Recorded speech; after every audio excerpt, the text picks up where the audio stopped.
Hello, Cosplay World. We're back with the 5th of our 6-part series on the Final Fantasy 14 Paladin armor set with props. It's such a long series. Also has a big old mouthful to say at the very beginning here. Ooh, my throat. At any rate, I really can't cover all the details like in a huge amount of detail, because that would be easily a 12-part series. There's belts and there's an eye patch and there's straps and there's a lot of detail in here, especially because it's Final Fantasy. It has so much detail in the work. So if you want a more kind of in-depth tutorial on the fundamentals such as cutting plastic and working with these materials, check out some of my other videos on the basic armor tenets, because it would be such a long series if I were to cover some of the basic tools and things like that in any more detail than I am. In fact, some of the extra pieces I'm just going to leave descriptions on the pictures, and we're going to keep those at finalcosplay.com. By the way, the entire series is available there. We have half of it on YouTube, and the entire series is available on the website so that we can support and have our wonderful subscribers keep us making this wonderful content. Oh boy, talking goodness. So for the feet, the shoes, we're basically going to buy an existing pair of sandals for, it was like $10-15, and then we're going to add armor plating to it. Now what I'm doing with this initially is adding these spikes. An interesting thing about adding spikes is how we manage to support the pieces. And the way I'm going to do it here is having a spine, a central piece down the middle of the spike, and then adding a light filler on each side. In this case, it's the XPS foam. And then we're going to be filling and sanding it and finishing it so that it's more stable. So yes, the spike is going to pierce through the top of the shoe and then be supported on the other side by screws. And also because the PVC foam sheeting, you can actually heat it, so whatever material pierces completely through the top armor plate, we're going to be folding over and gluing it in place, allowing us to not need like screws and stuff that would otherwise kind of easily damage or be noticeable in our work. And the thing about Final Fantasy has a lot of fine detail, and there's not a lot of space to kind of hide screws. I will make every attempt wherever possible, but there's not a lot of space to hide screws. Now, actually attaching these pieces to the sandal itself, what I'm going to do is I'm going to use a screw and eyelet technique. The screw part of this is something that has threading and will bind into this rigid material, the PVC foam sheeting, and bite into it and grab it. But the screw doesn't do very well with the fabric. It'll very likely just pop right through over time. So what we're going to do is we're going to put an eyelet around the head of the screw, thus spreading out the load.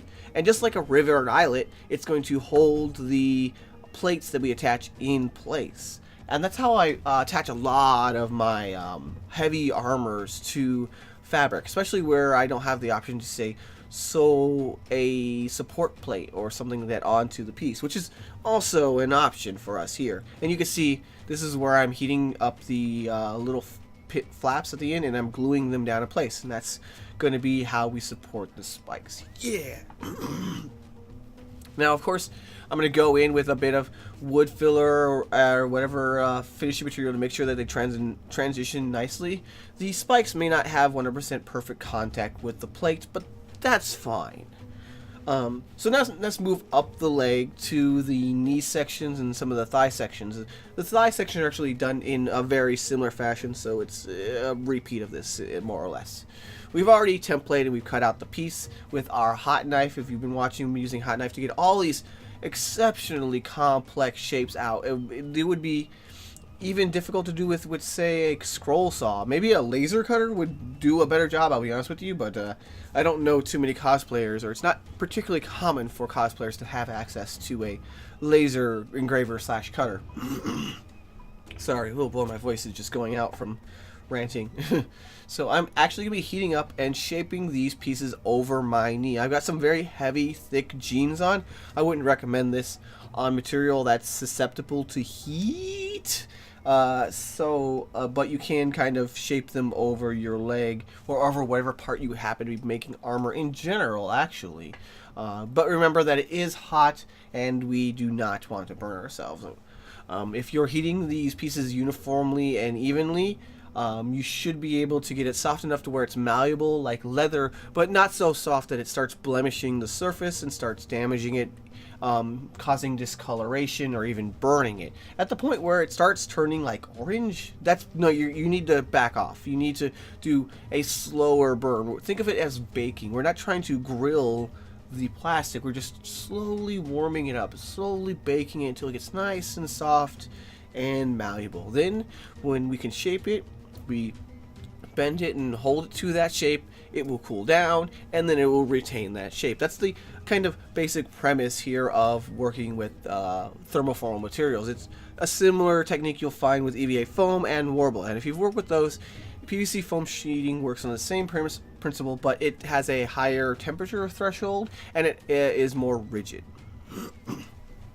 So just like other armors I've done, I am going to glue a bit of EVA foam to the back as cushioning, because this is a rigid material, and like any rigid armor, it's actually a little bit uncomfortable to wear for long periods of time. If you have worn, say, period pieces with actual metal, that is not cushioned on the inside. So just for our personal comfort, so that we can wear these for long periods of time, we're going to be padding the inside of all of our armor pieces. It also kind of cushions it from any kind of banging it might get against any material and makes it nice and soft.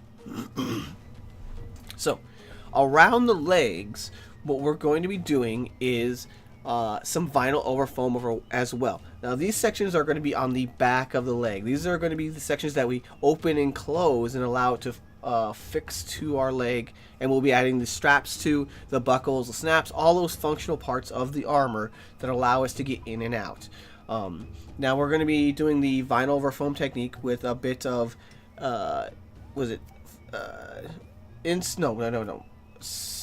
styro spray. No, it's spray glue. Insulation 78, that's what it is. Now you can have weldwood contact cement and the premise will work basically the same, but we're going to allow this to be pressed and glued and set overnight, and once the glue is cured, we're going to then add all our rivets and our eyelets and things like that. Preferably you want to leave it with some kind of pressure on the surface, a book, something heavy, so that it can glue down nicely. So what I did was I glued down the backing first, and then I glued on the facing, wrapping it around and stitching it into place. Now we come back once I've already stitched it. What I've done is I've left a 1/4 inch lip, or even I think it was a 1/2 inch lip, and I hand stitched it all the way around. Now this is because this particular element has this detail where they're stitching around the edge. If yours doesn't, you can add hot glue to kind of mount it a little bit more sturdily. But once that's in place, we're going to start hand stitching the rivets and eyelets and various other hardware pieces to our armor. Now what's nice is this is kind of snap ribbon, and with the various snaps in place you can adjust the size very easily, just moving it from one set of snaps to the next. And because there's several of these snaps, you can have a nice strong hold rather than over, say, I think 10 snaps, rather than 1 or 2 that you typically would hand sew to the piece. This ribbon is, however, more expensive than just regular strapping, which you would add hardware by hand. So there's a little bit of a balance there, whether you want to spend the money for this extra feature. But it does add a lot of flexibility and allows a lot of options. Alright, so next time around we're going to be working on the hands, the gloves, the arms, and all those pieces in that general area. Hope you guys check that out. Thanks for watching. Good times to all. Rah!